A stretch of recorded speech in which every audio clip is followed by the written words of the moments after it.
Welcome to The Last Breakfast. Please enjoy the video. In this video, I will explain how to run Mac OS on Windows. Many users want to experience Apple's operating system without buying a Mac. We'll explore the most common methods, focusing on ease of use. This guide will help you understand the basic steps and what you need to get started, ensuring a smoother journey into the world of Mac OS on your PC. The easiest way to run Mac OS on Windows is through a virtual machine.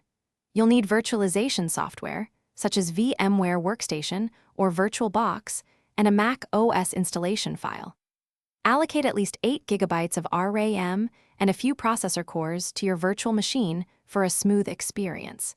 This method keeps your Windows system untouched and provides a safe environment for Mac OS.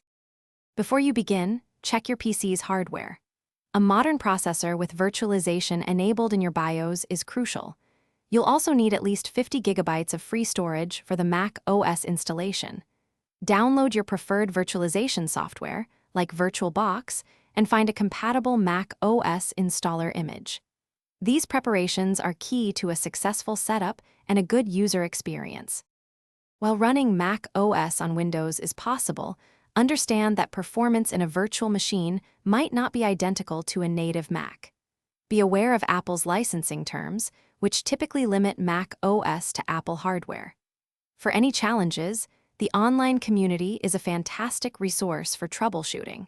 Remember to back up your important data before making any major system changes.